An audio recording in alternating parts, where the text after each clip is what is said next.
Hoy ya tenemos en nuestra revista informativa en la cabina de Radio Medio Mundo 91.5 en esta mañana a 3 invitados especiales que están participando del Diplomado de Revitalización de la Lengua Quichua organizado por Quichua Cámac Cisari. Bienvenidos Urco, Eli y Elvis. Bienvenidos, qué gusto tenerlos aquí. Y hoy vamos a conversar un poco, a conocer cómo ha sido el proceso y el proceso de intercambio de este diplomado que veo que han estado participando. En la semana, hace algunos días, estuvieron también 2 amigos invitados que están dentro de este proceso de revitalización de la lengua quichua. Bienvenido, Elvis, cuéntanos.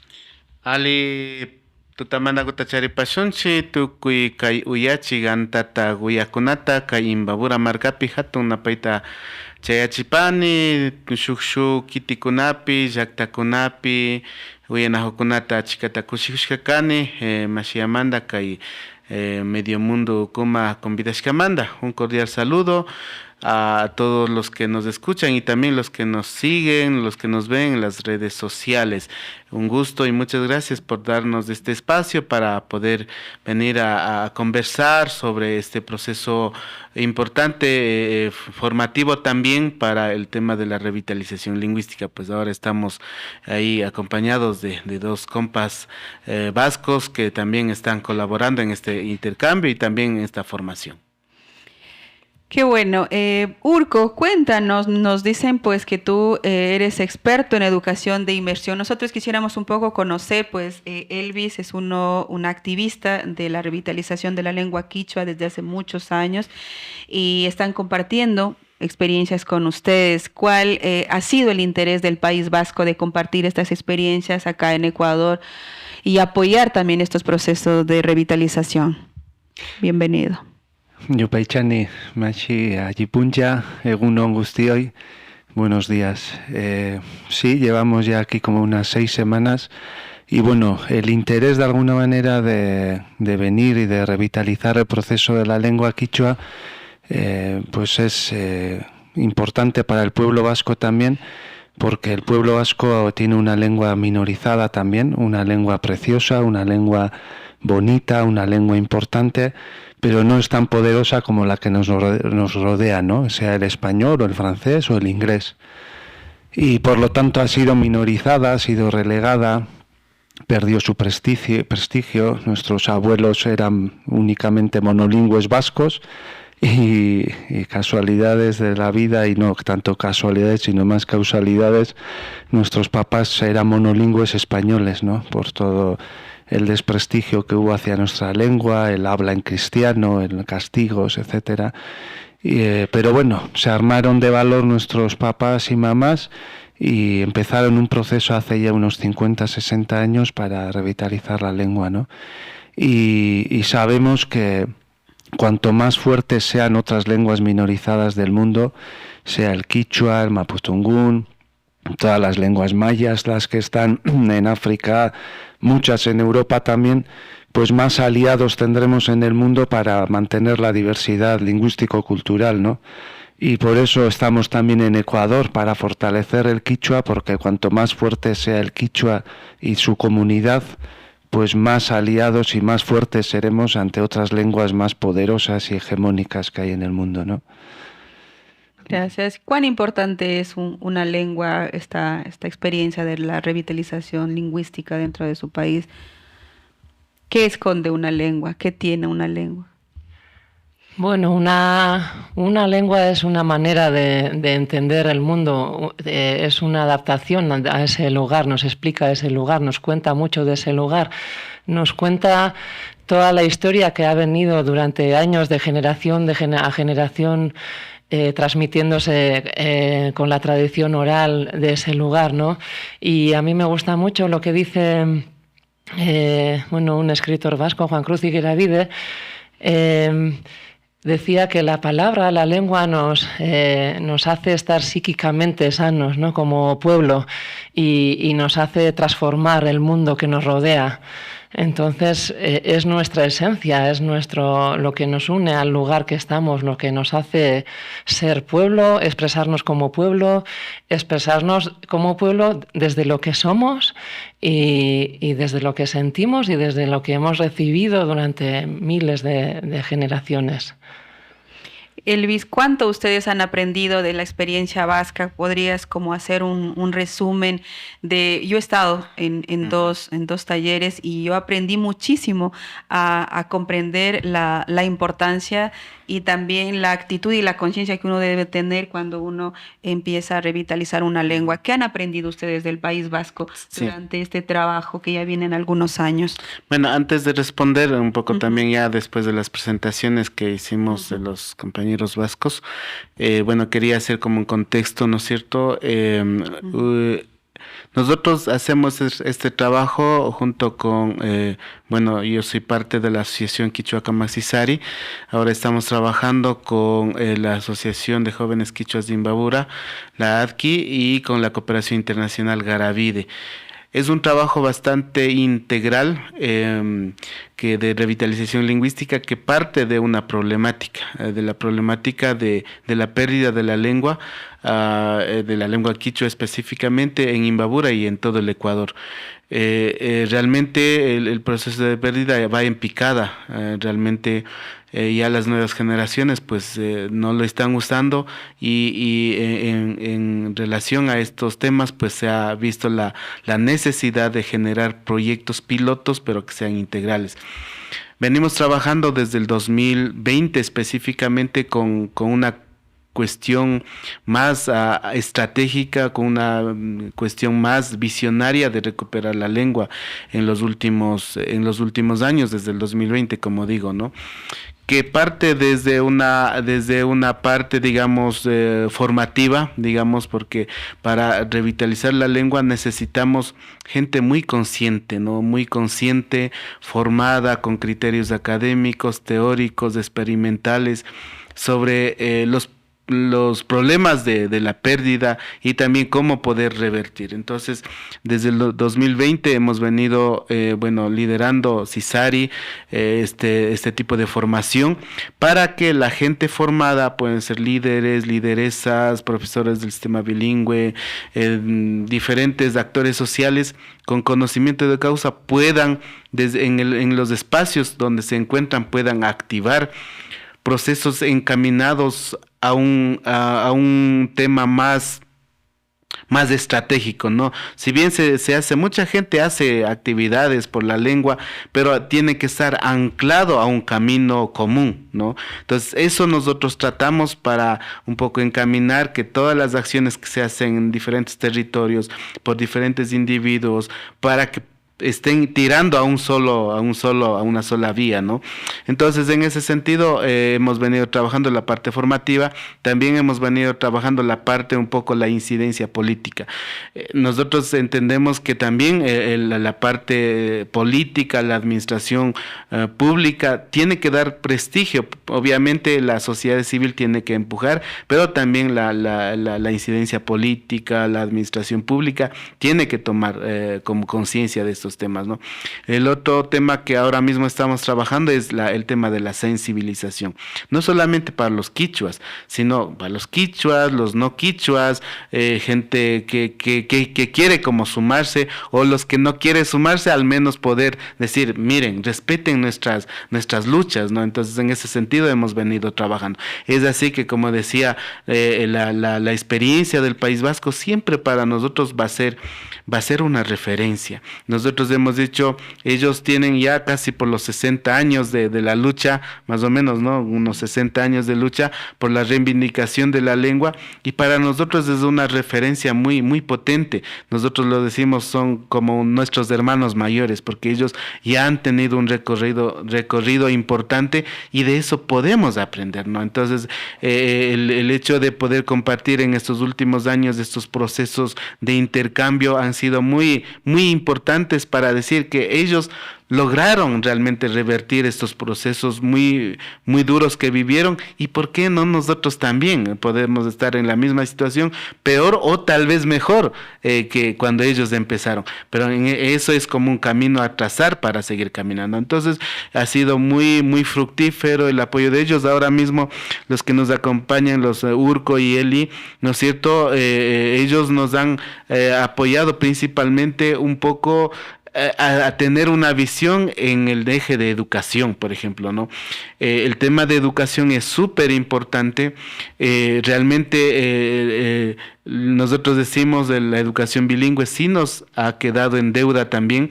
Ya casi por los últimos 30 años toda la estructura estatal de la educación bilingüe, pero en resultados concretos, ¿cuántos hablantes parieron, yo digo, no? La educación bilingüe. ¿Cuántos hablantes? O sea, la gente que pasó por la educación bilingüe tiene la competencia de escribir, tiene la competencia de leer, tiene la competencia de entender y reflexionar en quichua, ¿o no? Y hay datos específicos que lo muestran lo contrario, ¿no? Entonces, en ese sentido, Urco es una persona experta en estos temas de educación. En cuanto a Mashieli, ella tiene mucha experiencia y ella hablará en cuanto a el tema de las estrategias de transmisión de la lengua, es decir, a las nuevas generaciones en la familia, cómo hay que transmitir la lengua a las nuevas generaciones. Ellos podrán profundizar mucho de estos temas. Eso un poco quería decir en este espacio también. Gracias, Elvis. Conversemos acerca de qué se trata, por ejemplo, el tema de la educación de inmersión. ¿Cómo apoya a este proceso de revitalización de la lengua, Urco? Bueno, el País Vasco, realmente quisiera decir que lo que tenemos es una experiencia y un relato a compartir, ¿no? No tenemos recetas mágicas y cada pueblo tendrá que hacer su camino y ver en cada momento qué es lo más conveniente, ¿no?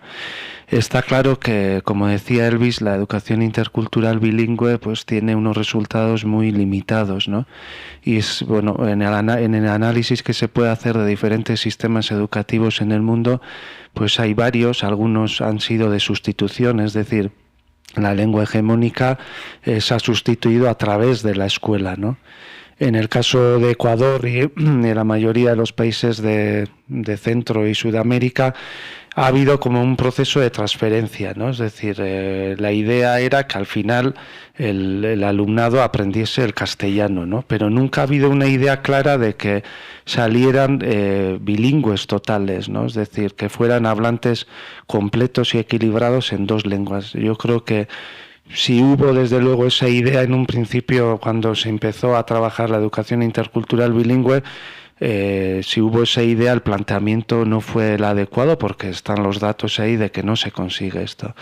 Entonces, en el País Vasco, desde viendo una experiencia que empezó en Canadá para niños que de alguna manera vivían en una zona muy francófona donde se hablaba en francés, pero ellos eran de familias inglesas, se empezó a trabajar un modelo nuevo que se llamó de inmersión, ¿no? Es decir, fuera cual fuese la lengua primera del alumno en casa, fuese el inglés o el francés, todo se hacía en una única lengua, que en ese caso era el francés, ¿no? Y funcionó, y la duda era en su día, pues si con lenguas más minorizadas como el vasco, el euskera o el quichua, otras lenguas, ese modelo pudiera funcionar, ¿no? Entonces ya tenemos una experiencia acumulada de 50, 60 años casi en el País Vasco, donde sí se ha demostrado que la única manera de que cualquier alumno venga desde su casa con la lengua minorizada o no, pero que la única manera de que pueda aprender esa lengua que es más minorizada, en el caso nuestro el vasco, el único modelo que ha funcionado es el de inmersión, es decir, que no se dé el quichua como una área más, sino que todo se haga en quichua, aun siendo la lengua materna de ese alumno el castellano, ¿no? Porque da beneficios, aprende el quichua mejor. Con el tiempo, como todo lo que nos rodea alrededor está en castellano y cada vez más, o en inglés puede ser, todos los medios de comunicación, las redes sociales, incluso el contexto sociolingüístico de la calle, ¿no? Ya incluso en las mayores comunidades En las más remotas ya la comunicación en la calle se hace en castellano casi, que es la diferencia que he visto yo. Hacía 13 años que no venía a Ecuador y me ha sorprendido, en este caso diría pues negativamente, pero es así, que ya es muy poca la gente que se comunica en quichua, ¿no? Incluso en comunidades muy remotas. Y eso nos da a entender que de aquí a 20 años, como no reaccionemos, pues los mayores se irán y nuestra pirámide de hablantes no tiene por dónde sostenerse, ¿no? La mayoría de los hablantes son mayores que irán desapareciendo y quedarán los jóvenes que algunos entienden pero no hablan, y con el tiempo nadie ni entenderá ni hablará, ¿no? Entonces la educación ahí juega un papel muy importante, porque de alguna manera no tenemos hablantes y la transmisión se está dificultando cada vez más en las casas. Entonces aquellos que hablan todavía quichua deberían de transmitir, o deberían de mucho decir, ¿no? Pero tendrían que intentar transmitir la lengua en casa, y para aquellos ya que es imposible, pues tenemos la escuela, pero no la escuela como está hoy, que es un sistema de sustitución de la lengua, sino un programa de inmersión donde de alguna manera se haga todo en quichua y se hagan alumnos bilingües, hablantes completos, decimos nosotros, que quiere decir que no solamente sean competentes en su lengua, sino con una conciencia de la situación que está la lengua quichua en este momento, y que en consecuencia actúen en coherencia con ello y utilicen la lengua más allá incluso de su entorno familiar, en su ámbito laboral, etcétera, ¿no? Y eso tiene que haber una política pública, creo, ¿no? A nivel nacional. Y me parece interesante la dimensión y el entender esa realidad. Todos los ecuatorianos deberíamos ser como bilingües o trilingües, ¿no? Porque aquí pues existe pueblos y nacionalidades en nuestros territorios. Eli, nosotros quisiéramos conversar acerca de cuáles son como las estrategias que decía Elvis de la transmisión de la lengua a las nuevas generaciones. ¿Qué hay que hacer para continuar con este legado de la lengua? Sí, para empezar yo creo que hay que entender que la transmisión es la base de generar hablantes. Es decir, sin la transmisión, por muchos proyectos que vayamos a elaborar en quichua, que vayamos a tratar, como la educación, la administración y etcétera, que se están trabajando ahora pues en la diplomatura también, sí que van a impactar un poco, pero es como una botella que tenga un agujero en la base, ¿no? Vamos llenando la botella de agua, pero por el agujero vamos perdiendo agua, vamos perdiendo hablantes. Entonces, si no cerramos ese agujero, va a ser difícil seguir llenando la botella. Y yo siempre digo, ¿no? Es como esa base tiene que tener como unas raíces muy profundas para poder sostener todos los proyectos, todo lo que venga, todas las adversidades también, porque no es fácil, ¿no? No hay lenguas hegemónicas, hay intereses muy, muy importantes, y entonces siempre va a haber adversidades para poder llevar a cabo la revitalización de la lengua. Lo mismo pasa en el País Vasco. Quizás estamos en un momento mejor, pero no hay que despistarse, hay que tener cuidado. Entonces, hay que cuidar la transmisión, y los quichua hablantes se tienen que concienciar que si no lo hacen dentro de casa va a ser muy difícil, ¿no? En el País Vasco hay experiencias en las que se ve que la actividad lingüística de los progenitores crea una línea afectiva directa y muy profunda en la actitud lingüística de los hijos y de las hijas. Y se ha visto que los hijos que han recibido el vasco, el euskera en el hogar, luego el 80% de ellos cuando son jóvenes lo utilizan con sus amigos. En cambio, los que no lo han recibido en el hogar y no lo han recibido en la escuela o en otros entornos, solo el 20% lo utiliza. Es un 80% frente a un 20%. Entonces, el hogar, la familia es la base. Aparte de eso, los 3 primeros años de vida también son esenciales en la creación del yo o de la personalidad del niño, ¿no? Y sobre todo el primer año de vida, la plasticidad neuronal es increíble.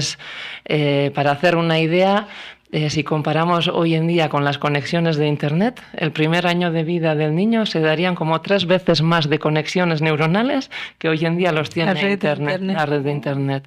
Entonces, lo que se recibe ese primer año, que no es solo la lengua, no, la lengua es como un vehículo más. Se recibe la lengua, se recibe nutrición, se recibe afectividad, se recibe todo eso, ¿no? Entonces el niño vincula emocionalmente la lengua con todo ese contexto, como algo conjunto. Eso queda grabado en el subconsciente para toda la vida. Entonces los datos lo demuestran, ¿no? Todo lo que se haga en el entorno familiar, en la unidad familiar, en el hogar, va a repercutir en la manera, en el vínculo emocional que tenga esa persona con la lengua también. ¿Qué hicieron ustedes en el País Vasco para que los mismos quichuas que hablan euskera, por ejemplo, y empiecen a hablar su propia lengua? Bueno, muchas cosas. Sí, bueno, yo tengo la suerte, yo creo que yo vivo en un entorno que es muy vasco, mi madre proviene del entorno rural, ahí se conservó el vasco, y mi padre ya, sus abuelos sí que eran del entorno rural, pero ellos ya bajaron a la ciudad, y él, pese a que sus padres les hablaron, entre los hermanos ya hablaron el español, pero ellos decidieron, cuando se juntó con mi madre, recuperó mi padre el vasco, y entonces ellos decidieron transmitirme a mí el vasco, únicamente el vasco, y yo también fui a la escuela en el modelo de inmersión. Entonces yo, como ha comentado Urko, sí que quería decir, para aquellas personas que puedan tener miedo de transmitir únicamente el quichua, miedo a que no aprendan el español, a que no se puedan expresar, a que no lo puedan escribir, yo soy un ejemplo de ello. Yo cuando era pequeña no sabía hablar el español. Yo únicamente hablaba en vasco. Y cuando tenía 7, 8 años, cuando mi madre quizás me mandaba a hacer un encargo o comprar alguna cosa a alguna tienda y quizás... Hablabas el español. Claro, alguna gente no hablaba, ¿no? Entonces le decía a mamá, ¿cómo lo tengo que decir? Iba todo el camino repasando cómo lo tenía que decir. Y hoy estoy aquí hablando en el español, soy capaz de escribirlo. Soy Son mitos, alfabetada. ¿no? Que Son mitos. Siempre que haya una lengua hegemónica, esa lengua va a entrar por ósmosis. O sea, no va a hacer falta el esfuerzo, hay que hacer con las lenguas minoritarias. Y luego, aparte de eso, pues hubo gente que por mucho que perdiese la lengua, tenía también un vínculo emocional. Hicieron una apuesta por que sus hijos recuperaran otra vez ese idioma, llevándoles a la educación que es muy importante. O sea, la transmisión es muy importante, pero únicamente con la transmisión tampoco podemos revitalizar. ¿Qué más? Una activación social, crear una colectividad emocional, que los niños también vean que el quichua es útil en otras áreas, ¿no? Que vayan a un circo, que puedan hacer algo en quichua, por ejemplo, o que vayan a ver unos payasos en quichua, o que tengan o el ocio en quichua, ¿no? Que vean que tiene sentido vivir en quichua y utilizarlo y no tener vergüenza, ¿no? Ese orgullo de pueblo. Yo creo que en el País Vasco sí hubo, ¿no? Se mantuvo ese orgullo de pueblo, y eso también hizo, junto con un movimiento muy potente, que la gente se concienciase y transmitiese la lengua. Aunque todavía pues hay que tener... se hacen todavía muchas iniciativas colectivas y como... populares también, sobre todo para transmitir ese mensaje, ¿no? Porque se ve a veces que se les transmite a los hijos, pero los padres entre ellos hablan el español. Tenemos que ser ejemplo. Los niños siempre van a imitar lo que ven, ¿no? Lo que hacen sus padres. O si utilizamos en casa nuestra lengua y luego vamos a otros entornos y utilizamos el español, pues ellos también, vale, pues este idioma es solo para utilizarlo en casa, no en otros entornos. Comprendo. Y hubo, sin duda, tiene que haber una toma de conciencia. O sea, la gente tiene que darse cuenta que la pérdida de la lengua pues lleva consigo la pérdida, como decía Eli, de años de historia, del mayor signo de identidad, ¿no? Las montañas, venimos de Chiriguasi, la gente lo podrá decir, yo soy de Chiriguasi, pero no entenderá también como bueno, sentirá el frío probablemente, pero si sabe quichua entenderá mucho mejor que es la casa fría aquella, ¿no? Y dará sentido a todo lo que vive y dirá, joder, nuestros antepasados bien listos eran, ¿no? O como cualquier sitio, cualquier nombre, no entendemos, los ríos, las montañas, todos nos hablan en quichua o en lenguas anteriores que ya no entendemos porque se perdieron, pero tienen su significado, ¿no? Y hubo una toma de conciencia y luego tiene que haber un prestigio también. Y bueno, y también hemos hecho unos talleres CELP para entender mejor, porque no se trata de culpabilizar a nadie, ¿no? Esta duda que los padres, las mamás y los papás de hoy en día quieren para sus hijos lo mejor, igual que nuestros padres, ¿no? Y en su entender, lo mejor en este momento es transmitirles el castellano, porque así piensan que van a tener un futuro mejor, podrán desenvolverse mejor en el siglo XXI, etcétera, etcétera. Y son marcos mentales que tenemos en la cabeza, porque no hay por qué elegir entre el quichua y el castellano. Se pueden mantener los dos, incluso como decíamos antes, ya hace tiempo que en el País Vasco hablamos de plurilingüismo, no de bilingüismo. Entonces, son mitos que hay que romper. ¿Y por qué renunciar al quichua por tener que aprender en castellano? Nadie nos ha dicho que tengamos que hacer eso. O sea, la idea sería complementar y mantener el quichua porque es nuestra seña de identidad, porque le da sentido a la vida y entendemos mucho mejor nuestro entorno y el mundo que nos rodea y la visión del mundo que queremos alrededor, nuestras costumbres, nuestro todo. Llegará tiempo que celebramos el Inti Raymi y no sepamos ni lo que quiera decir la palabra en sí. Y se convertirá en un rito, pues, y en un folclore, pero no tendrá el sentido profundo de saber qué estamos haciendo en esas fechas, ¿no? Ok, muchísimas gracias Urco, Eli y Elvis. Entonces, ¿cómo queda pues los retos, los planteamientos que ustedes pues tienen aquí dentro de estos procesos de revitalización de la lengua? Hay muchas cosas que están planteando desde el País Vasco. Sí. Bueno, algo adicional a lo que mencionaban hace rato. Es interesante de los compañeros vascos, no es solamente el discurso. Ellos han demostrado realmente en la práctica, ¿no? Y eso es el riesgo cuando uno se lleva adelante, tener discursos muy bonitos, pero a la final, o sea, lo práctico puede quedar como en segundo plano, ¿no? Y digo esto, y perdón que acoja un asunto personal, de los mashis que voy conociendo. Ellos, por ejemplo, hablando de la transmisión y educación, ellos tienen sus hijos, ¿no? Y interesante que sus hijos, hay una hijita de 12, 13 años más o menos, que yo he visto que tranquilamente habla su propia lengua, ¿no es cierto? Su propia lengua, y habla también perfectamente el español, y habla también una tercera lengua que es el inglés, y creo que su nivel es mucho más alto que la gente que ha podido pasar una universidad. La academia, claro. O sea, es realmente, como decía Urco, estamos hablando de un sistema de plurilingüismo, ¿no? Sí. Aquí a veces nos hemos enfrascado al bilingüe, pero a la final termina siendo la lengua más poderosa el castellano en nuestros quichuas, y eso es muy grave. Y alguien por ahí decía, unos académicos decía, la educación bilingüe justamente fue hecho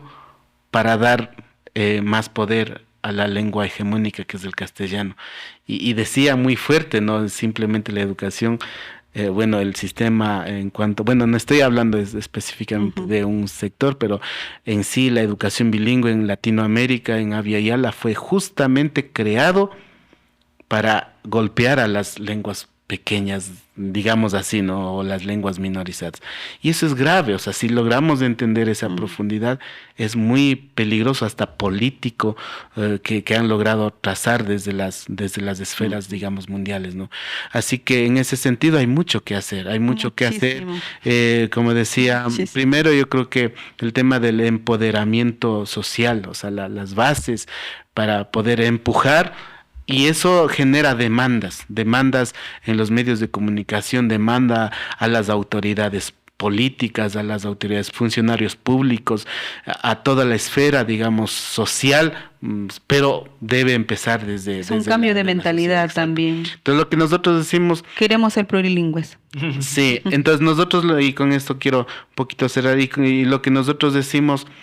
Con todo lo que estamos diciendo, queremos generar un movimiento social. Así no de es. pronto por ahí si Sari está manejando un proyecto, aquí un proyecto, no, o de pronto una persona por ahí haciendo algo, no, o sea, la idea es, queremos generar un movimiento social y eso va a empujar, ¿no? Si es que hacemos solos, no lo lograremos, pero si es que hacemos en conjunto, podríamos de a poco ir revirtiendo la situación muy triste, ¿no? Debemos avanzar a ser una sociedad y un Ecuador plurilingüe. Ese es como el reto, ¿no? Veamos, la cosecha será después de muchísimos años también. Muchísimas gracias, Eli y Urko. Muy amables. Gracias, Yupaychani, a ustedes. Yupaychani. ¿Y en euskera? Es que ricasco.